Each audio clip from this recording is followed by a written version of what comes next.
Welcome to the Justin and Dex podcast. As always, I'm Justin Smith, the Director of Recruiting and Managing Editor here at Touch Alabama, joined by Dexter Tolbert, Dex Preps, one of the most respected voices when it comes to high school football and recruiting, not just in Alabama, probably the entire country in terms of the people that Dex knows. And of course, as always, over the last few shows, we've been joined by Larry Rudolph, one of our top contributors here at Touch Alabama, a guy who's making a name for himself in the recruiting world and high school football world as well. Excited to have these guys on for this edition of Justin and Dix, where we will highlight and basically talk about the Alabama High School Football Playoff, which is set to start this week. There are so many headlines to take a look at. When you take a look at Alabama, we have, in terms of public school, we have 1A through 7A classifications. We're going to go through each of those classifications and talk about a little bit about teams that stand out to us.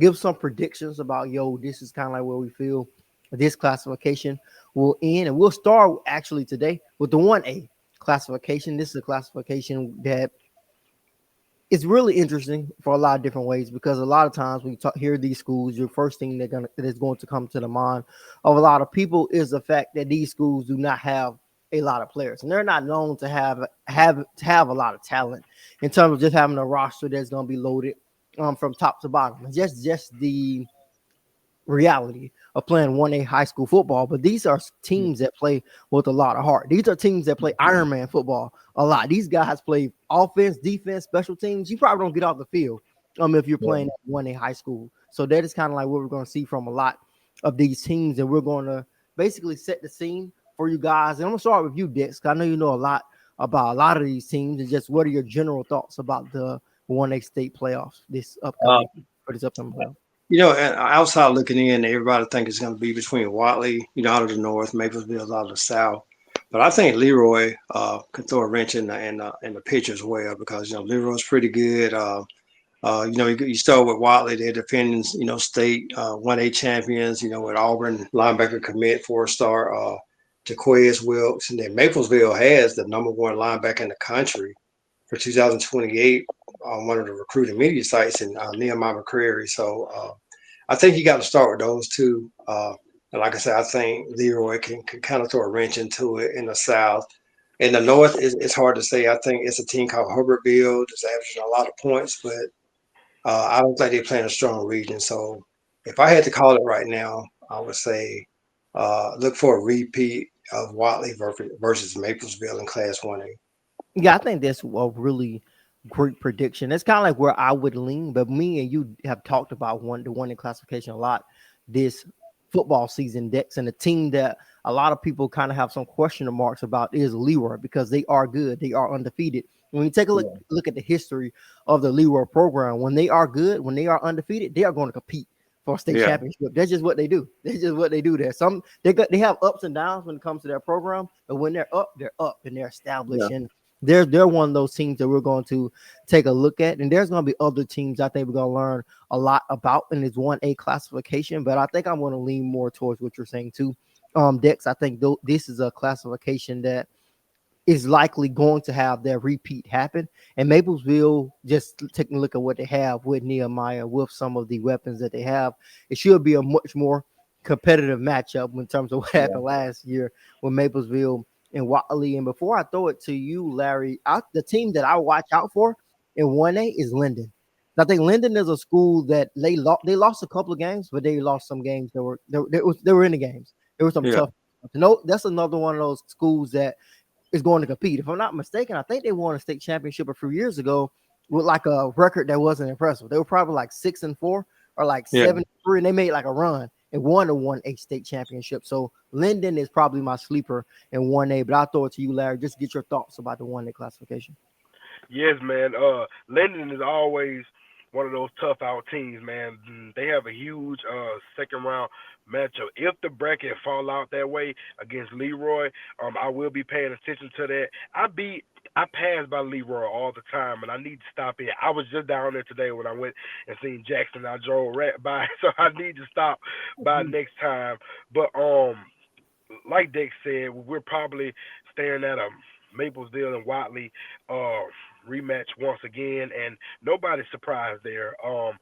Both teams are loaded with talent. One team has an Auburn commit, the other team has talent in the 2028 class. So I'm looking forward to seeing that.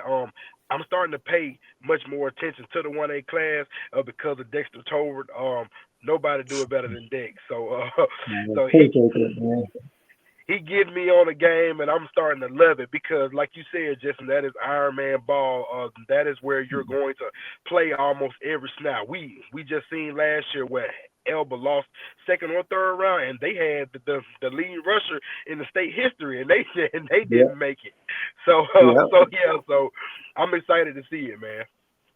Yeah, for sure. Like I think the 1A classification is a classification that doesn't get probably talked about enough, but it's really competitive. I think it's one of the more competitive classifications when it comes to the state of Alabama, and when we're talking about football in general. Another classification that kind of leans more towards that is 2A. There's not really a big difference between 2A and 1A. They're pretty much the same. They're basically in the same conversation. A lot of those guys are going to play Ironman football, small town schools a lot of times. And there's a lot of teams that stand out in 2A. But when I take a look at this 2A bracket as I'm going to try to get it up to you guys, I feel like they're unlike some of the other classifications inside the state. There's not a lot of teams here that have been dominant. There are not a lot of powerhouses in 2A. Just taking a look at the teams that I see in this bracket, there's not a lot of those schools like schools that we talked about in 1A. Maplesville is somewhat dynastic in terms of how successful they have been in 1A. You can put Linden, Leroy, all those guys in that conversation. When I take a look at the 2A bracket, there's not a lot of teams like that. Just what are your thoughts about that bracket as I try to get it up to you guys here?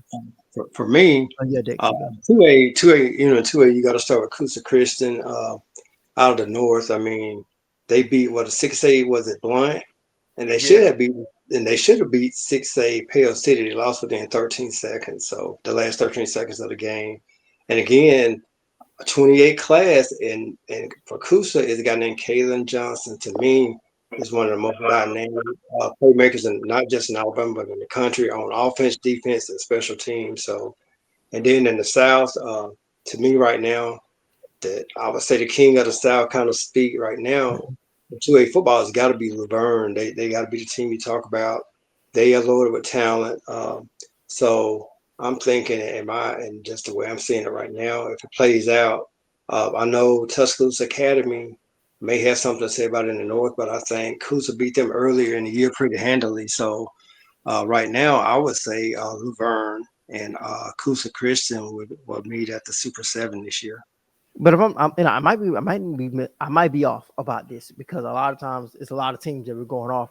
Tuscaloosa Academy won 2A last year, correct? Or they competed for it? I think.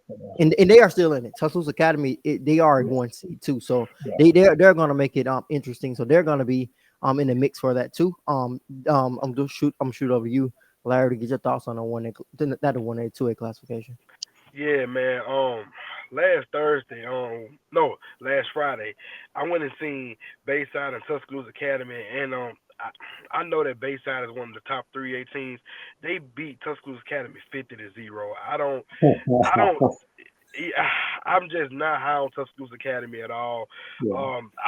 I watched them, and again, I know that's a 3A school, but it's just one classification up. But those guys look checked out. So I'm a second with Dex again, but some people will probably pick Laverne to win.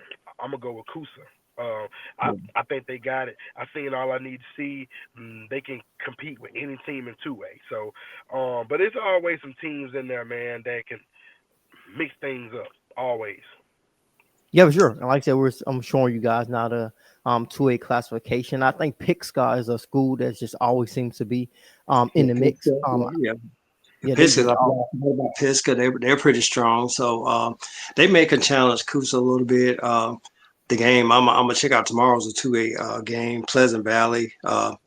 They've never won a playoff game in the history of the school, so they're ranked like in the top 10 in the state this year. So unfortunately, if they win tomorrow night, and I think Coosa win, I think they'll be on a collision course with Coosa. So I just don't see it. Go ahead.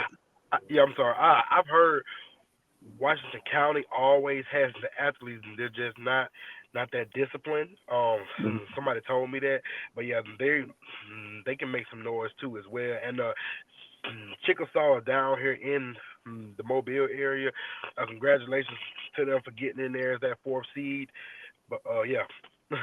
Yeah, for sure. And another team that's right there in a mix, a team that we kind of seen took a break is Lynette. Lynette has championship pedigree in terms of Yeah. at least the school and winning state championships. I know they've had coaching changes. Most notably, we remember the run that Christian Story had at Lynette, but they're back in the playoff at 1 seed in the 2A region. So, like I said, there are not a lot of traditional probably powerhouses, but there's a lot of talent in Yeah. 2A. Lynette always gonna have athletes. That's you close your eyes and open them. Lynette gonna have these crazy athletes that play both basketball and football. So Lynette is another interesting team. So those, like I think all those teams that we've said previously are teams to watch out for in 2A, whether it is Tuscaloosa Academy, whether it is a Lynette, whether it is a Pixa, Coosa Christian. I think Laverne.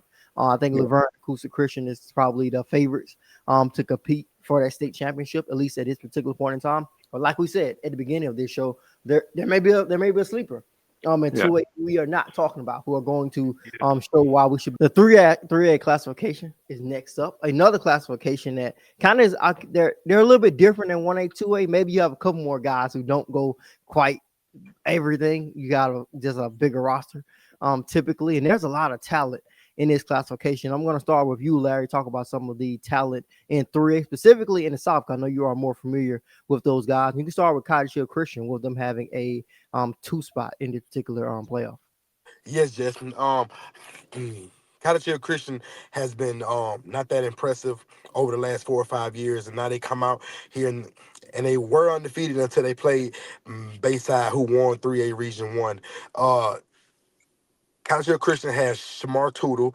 He's the starting quarterback. He is a 2028 kid. He has a Baylor offer. His brother, Shadarius Tootle, is a 4-star Auburn linebacker commit, and those guys have turned that program around. Head coach Carvel Jones has been very impressive. They actually have the state's leading sacker, Caleb Minster. He is a South Alabama commit. He leads the state in sacks with 24, and he plays on Cottage Hill Christian. I don't know how long that South Alabama commitment is gonna last, but Yeah. kid plays edge rusher and wide receiver. Oh And then you wow. got yeah, and then you got Bayside as well.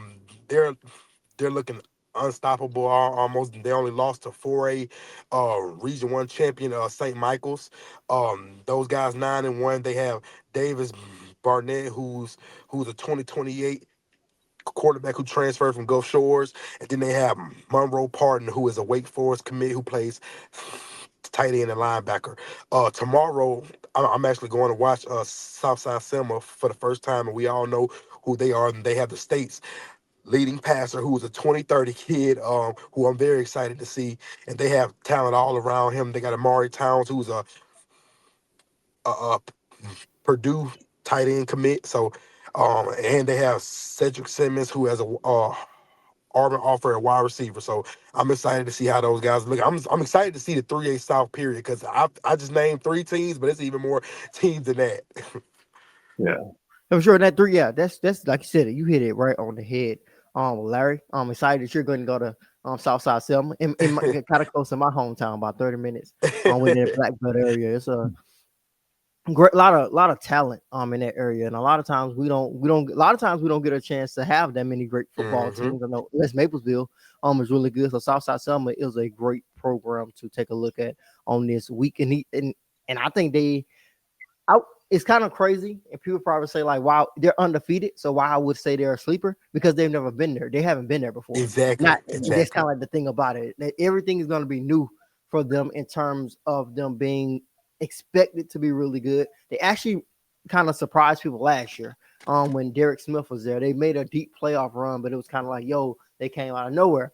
But now you are expecting a team like Southside Selma to be productive in this playoff. And it's kind of like, what are you going to do now that you are the hunted and not the hunter when it comes to Southside Selma? So that's kind of like really the thing that we're going to be taking a look at when we take a look at their program. Like you said, they have a lot of talent, and Yes.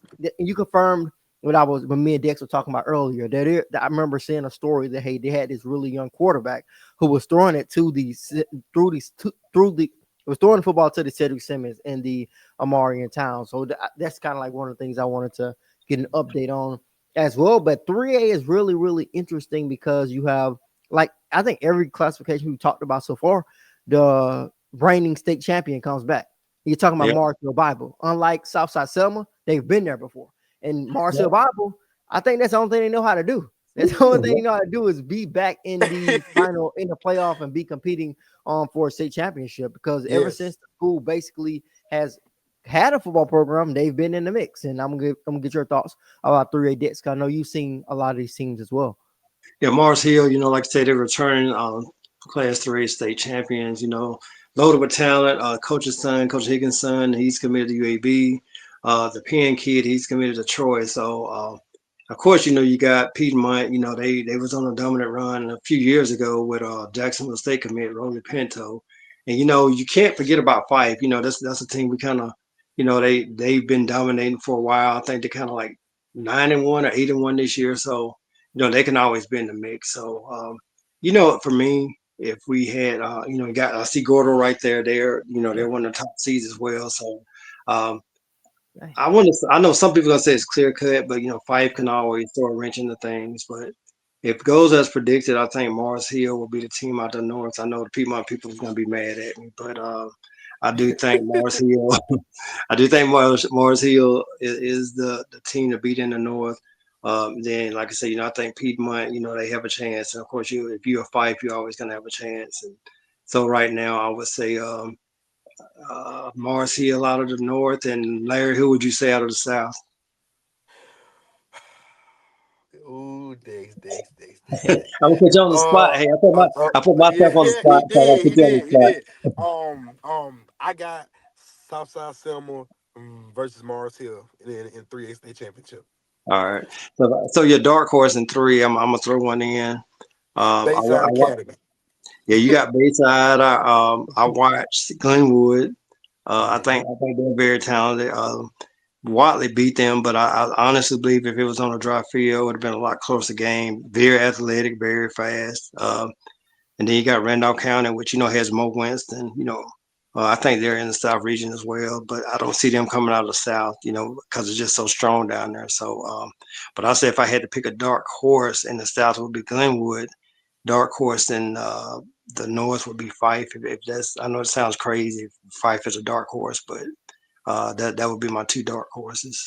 Yeah, and 3A is probably my sleeper classification. I didn't realize Yes. 3A was this good until we actually put on this bracket and we take a look at it. And unlike 2A and 1A, they actually have teams that we know have of a tradition of not only making it, winning it. When you have Fife and Marshall Bible, they have a tradition of winning it all. And that's kind of like the thing that's probably going to work against a team like a Southside Selma. So I'm excited to see 3A.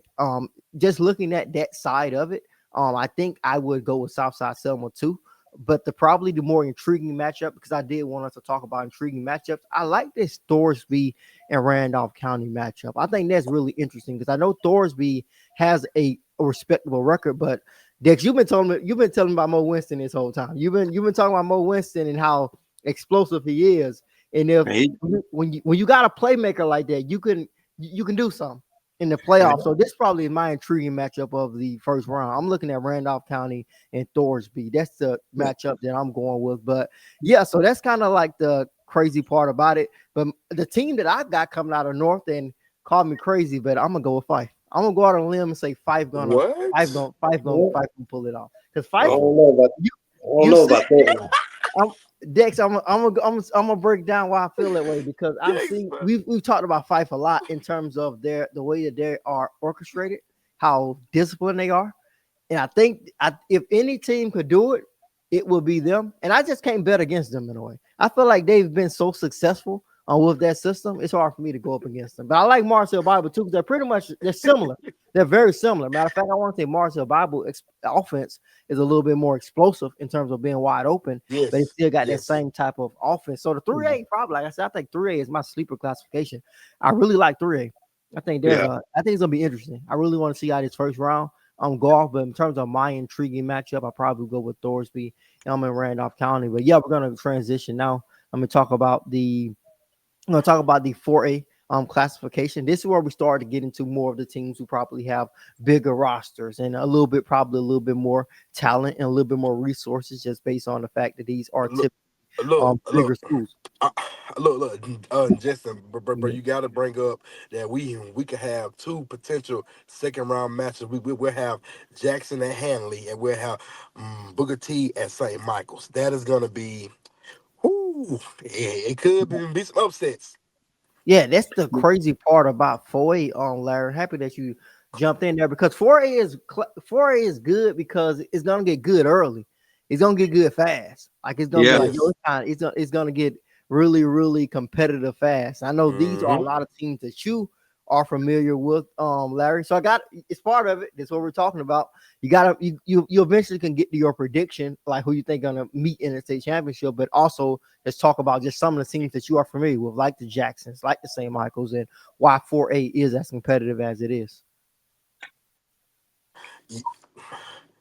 Yeah, man. I just, 4A is one of those classifications that has like slowly and quietly like become one of the most important in the state of Alabama. It has the pizzazz, it has the branding because you have such big names in this classification. Let's start with St. Michael's, who won 4A Region One. Those guys are explosive. Phillip Rivers has won that region the first time in the school's history. Has only been there for like 5 years, and he finally overcame the monkey on his back when he beat Jackson 49-39 this year. Now, Jackson, as we all know, they have five-star Alabama commit Xavier Crowell, four-star quarterback commit South Carolina quarterback commit Landon Duckworth. That's a dynamic duo, but he somehow overcame it, even though that Jackson was not that healthy. And then you got a good tough Hanley team who is going to run the ball. They're going to run the ball. That's the name of the game for Hanley. That last game of the season was a Hanley and Booker T. Washington. It was very important because whoever won played Jackson. Whoever lost, still you got to play St. Michael. So that game was very important, and we got two great second round matchup that I'm looking forward to. Hopefully, I can attend one of them. But you got Jackson, that explosive offense against a Hanley team who can probably slow that game down.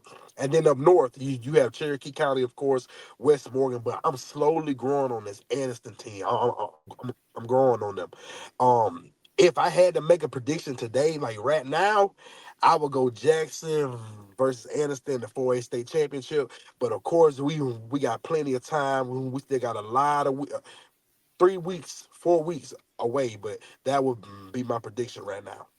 And Dex, I want to throw it to you because this is the game that you told me that you are really interested in, and when you talk Yeah. about Yeah. Henley Yeah, and because Bill. Hanley, yeah, Hanley now, I know Larry's high on Hanley, but they got a first round game against Bibb County. Now, Bibb County was tied in a three-way tie for second place. So they're 7-3, but the three losses is for a combined 13 points. So I think they may end up giving Hanley a little tougher game than people think. But in the end, I still think Hanley's going to pull it out. Hanley has an edge rusher by the name of Christopher Sutton that's very undersized, around that 6 foot range, 210. Man, he's very good off the edge. He causes havoc. So, if he can have his game, and like you said, they got a good running game, but man, he's dominating. He's one of the least known prospects in the state. I don't even talk about him enough. I mean, the kid is really good. He's probably a FBS player trapped in the FCS body. Yeah, I got you in As that. far And as far as the defensive end, and then of course in the north, Larry mentioned Anniston, West Morgan, uh, the thing, and also Cherokee County. But don't leave Alexandria out because Alexandria is a team. I went to watch they play Anniston. They had a player number 3, Morris Young. got ejected. If that kid would not have got ejected, he had two personal fouls, they probably could have beaten Anderson. That's how good Alexandria is. So Wow. I know, and you know, and I'm from Anderson, so I know both teams. So if they meet again, and Morris is healthy, I mean not healthy, but doesn't, you know, if he can play the whole game, you know, they could throw a wrench in the North. So my surprise team in the North, you know, just depends right now. I know West Morgan. I think they didn't they beat Deschler last week or something like that in a good game.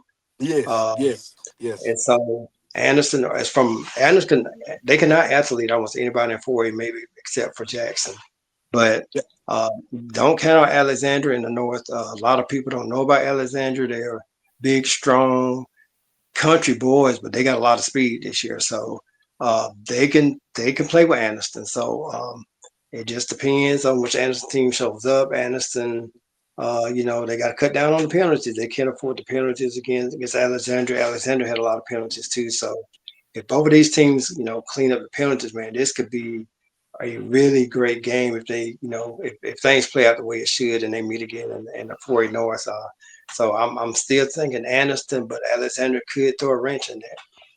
Yeah, and there's other teams, of course, that are at least made it out of their region as the number one team. Take a look at American Christian. They're typically competitive when they are a good team. Dale County also a team that's at least won their region in Oh terms of yeah, being the number one yeah. team. Dale County's they got a named Junior Smith that's committed to Jack State. Things like 6'6", 220. To wow. me, he is one of the most underrated players in the state. He committed as a tight end, but I love him at defensive end. He's heck off the edge, man. He's quick, he's fast, he's big, athletic. He's a three-sport athlete, excels in basketball, baseball, and of course football. So yeah, I forgot about Dale County, so don't count those guys out either. And did we get your prediction? I want to just make sure we got it confirmed. Like at least if you want to make a prediction for it. I would say Anderson in the north and probably Jackson in the south. Yeah, I think I'm going to go with Jackson too. I think they probably meet up with St. Michael's in the what is it going to be semifinals, Yes, most sir. likely. And I think they will. I think they'll be able to edge out St. Michael's, and it's going to probably come down to them playing better than they played the last time, and ultimately that's just them the leaning on that experience with them winning the state championship on last season because they got a lot of talent, and if that talent is inspired in any type of way, you never know how dominant they can be. So I'm going right there with you guys. I'm less familiar with the North 4A but I've heard Dex talk about Aniston a lot. It's a team that has seemed to really proven a lot throughout this season. So I think I'll go Aniston too. So pretty much I think everybody on the Jackson Aniston train. But you can go there. Yeah. Hey, I got a question for Dix. Man, Uh, I keep hearing about this Plainview team. What do you know about Plainview? all thing I know is that Jeremy Pruitt, dad, coaches there, and Jeremy Pruitt was head coaching there. So, but I think Jeremy just got approved where he can actually do a senior analyst job at JSU. So I don't know if he's still helping with the high school team right now. So I think that's the right school Plainsville, if I'm thinking correctly. Coach Pruitt, his dad is up there. So, you know, Jeremy Pruitt's up there. You know, they will coach for a high school team. So, you know, they could make some noise as well. I don't know that much about them.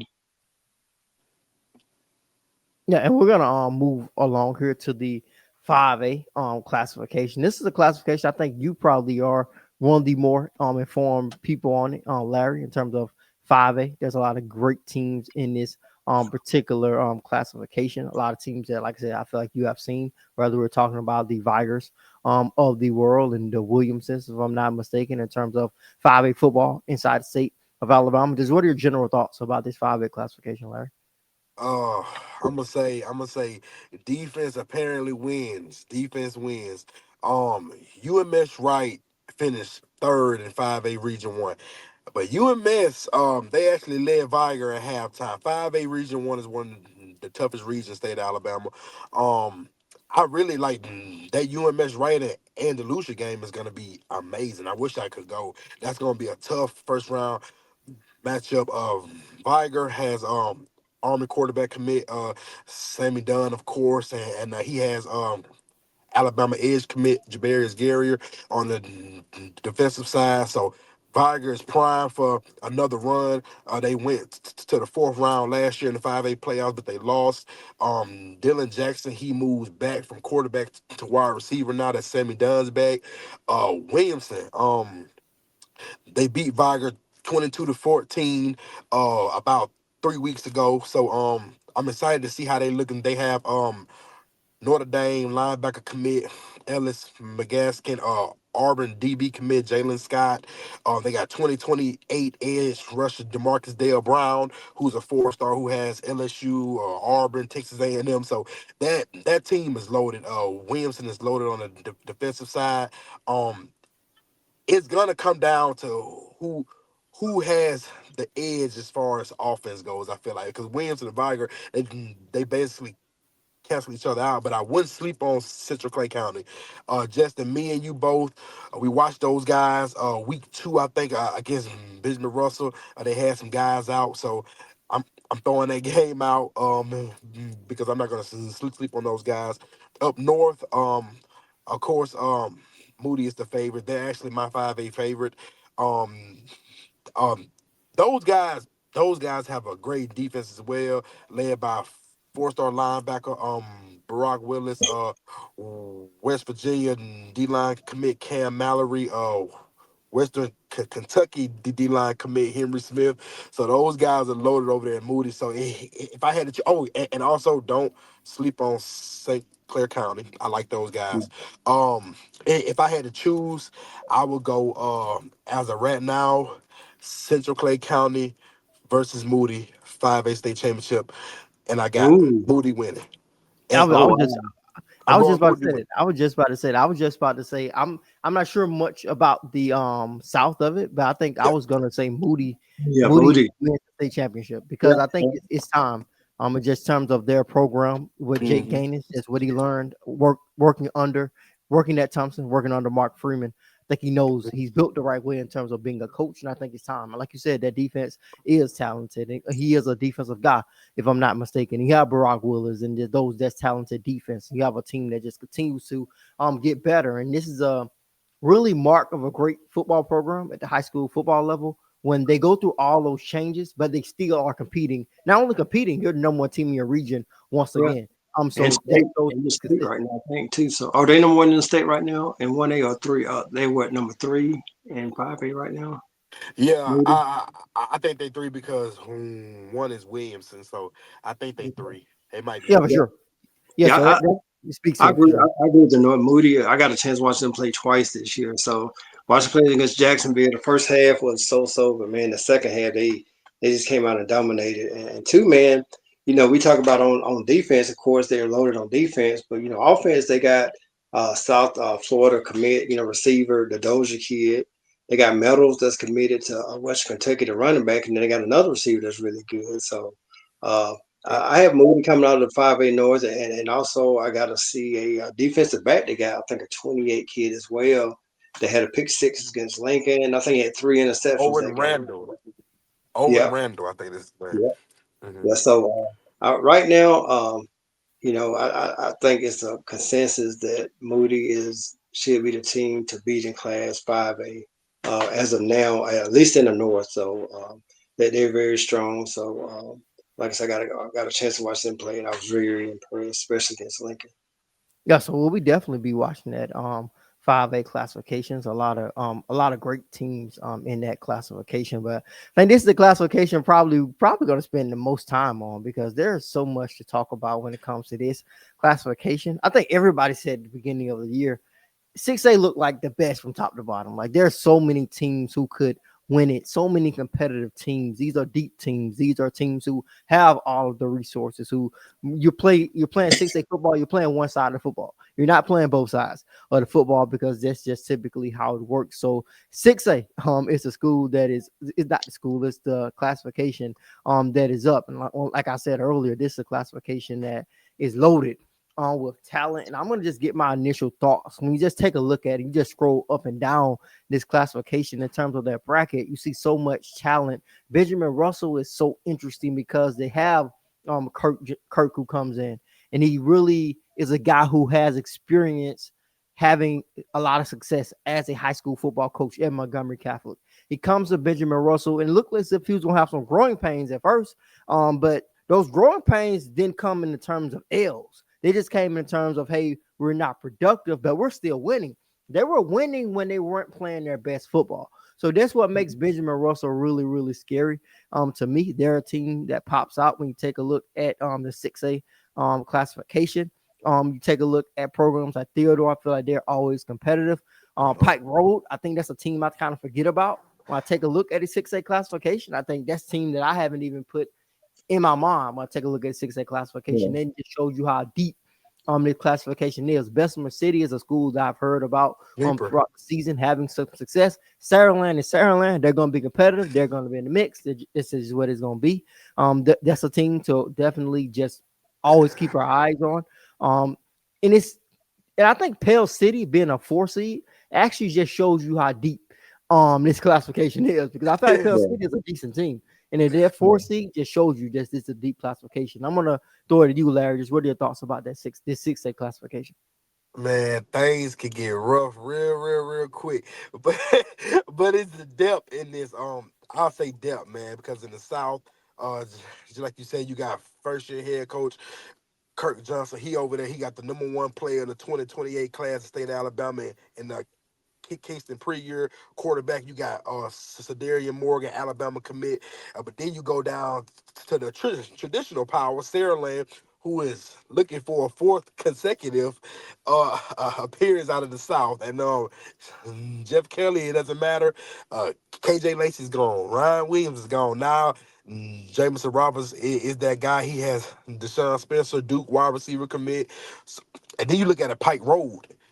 Pike Road may see Saraland 3rd round. They have arguably the top linebacker core in the state, led by former Tennessee commit Braylon Outlaw. Man, I don't know. And then you got Spain Park, they're led by Clemson QB commit Brock Bradley, who is trying to find another. They lost last year in the 3rd round of Saraland. So up north, I don't see any competition up north. I'm just gonna be I got Clay Chalkville. They come to I think Clay Chalkville and everybody else in the north is Clay Chalkville. Because I think Corey Barber's the best receiver in the state of Alabama. I know the rankings, I know the numbers and all that, but Corey Barber's the best wide receiver in the state of Alabama. I got them going up against Saraland. I got Clay coming out as 6A state champions. That's my prediction. I can see it, and I feel like the game within the game is going to be that front 7. I think nobody has a better front 7 than Clay Chalkville. That front 7, I saw them play against Thompson. They were ridiculous. I feel like it was a play every single play. It was a different guy, and that was made it so good. Like, it was this guy, the net guy. It was Keith Richmond. It was another guy. The next play, it was just a different guy popping out every play. Shout out to you on the Keith. Hey, shout out to you, Justin, on the Keith Richmond kid. I saw that post that you made, bro. They told me I went up to Clay. August, I think, when they get ready to start the season, and that kid stood out, and you got a great clip of him. So just shout out to you for having that clip, man, because he gonna be a name to watch. Yeah, that clip, man, helped him out so much, man. Like, yes, once we shared it and stuff, everybody shared it, man. He went to the University of Georgia, he went to Tennessee. I talked to him the other day. He's going to Western Kentucky. I think he had like 3 other visits, like Duke and somewhere else, but he said he probably can only make Western Kentucky. So, that kid, he's very athletic. He does, and I think Justin the one told me about this, because I didn't even see it. He was doing like backflips with full pads on. So, went to that page. I recorded and sent it out, and and so like I said, Justin, Justin actually finds a lot of kids. He don't really say nothing about it. So, but he found a guy named Jamari McClure that kind of got in the spotlight, and the kid from Auburn, Jackson Newton. People think I discovered Jackson. I didn't. It was Justin.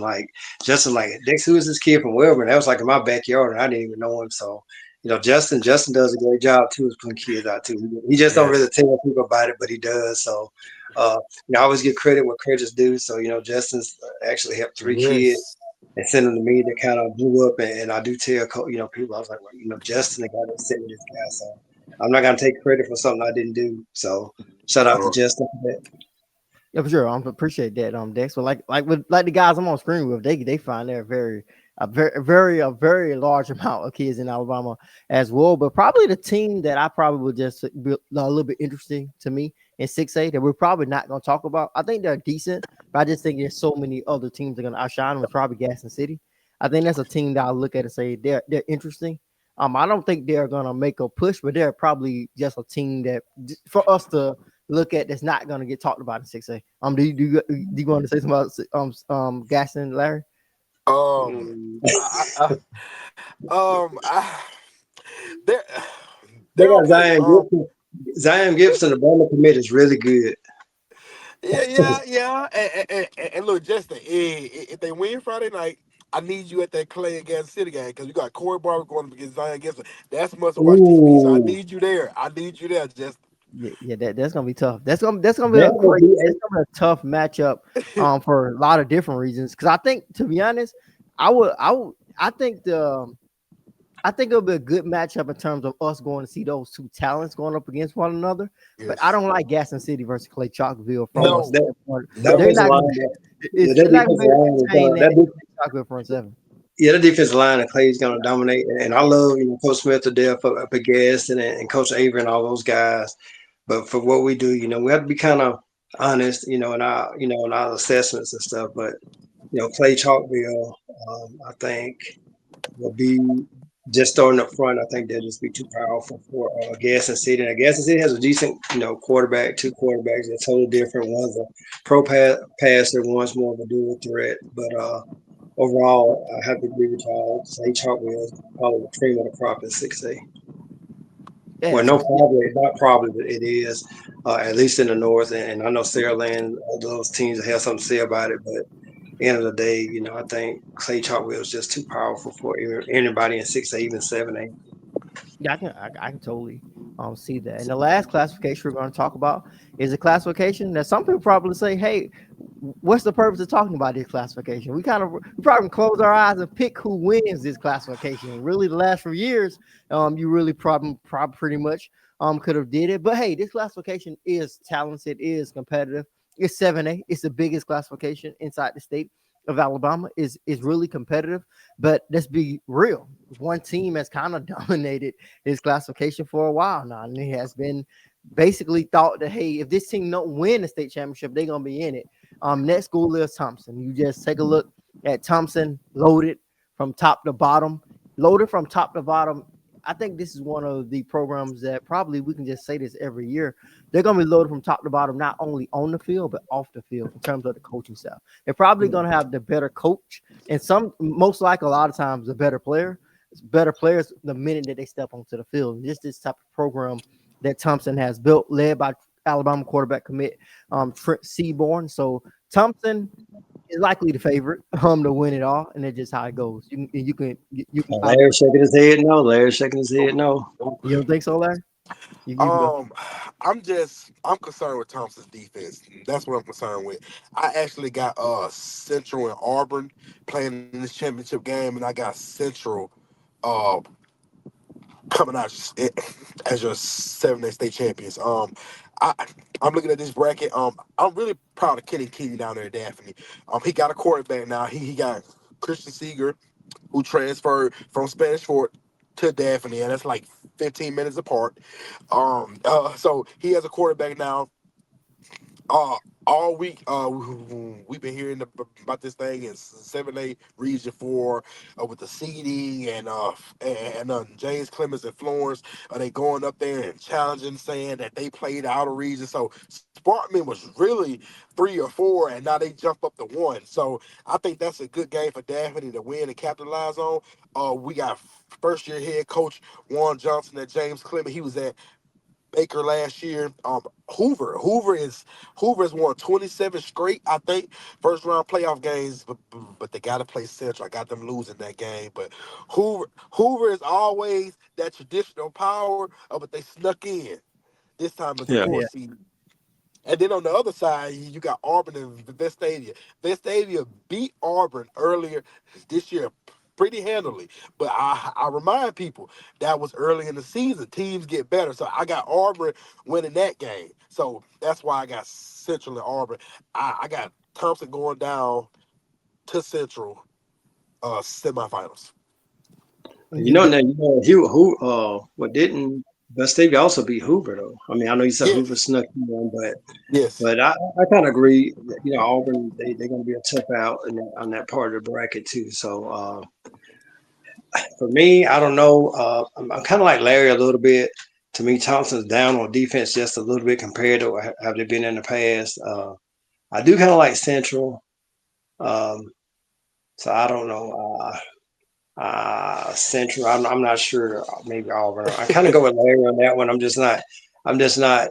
I just know Central. I know I like Central. I'm not sure on the other bracket which side I like the best yet. So Yeah, I'm gonna go on a limb here. Now I feel like I'm going on a limb, but I don't think I'm going on a limb and basically guessing my finals. I think when you to be honest, this classification in terms of this bracket is really interesting because the when you take a look at Thompson, when you take a look at their side of the bracket, it's more the traditional powers in the other side of the bracket, which is kind of like an interesting part. Because on the one side, you got Phoenix City, you got Thompson, you have all the teams who basically have pushed to win state championships. Now, on the other side, you got all the teams who just have came up short. Like like Auburn. yeah, so That is. I just say that is kind of different. It yeah, is. yeah, that's an interesting. So the way I see it, like I said, this one thing that we're gonna learn here is that hey, we're gonna learn a lot about these teams. I think betting against Thompson is kind of like betting against Patrick Mahomes and the Chiefs. I can't go up against him yet. I'm not betting. You don't. It kind of like people say you don't bet against Patrick Mahomes. You don't bet against Trent Seaborn and Mark Freeman at Thompson. You just don't do it because they always just seem to find a way.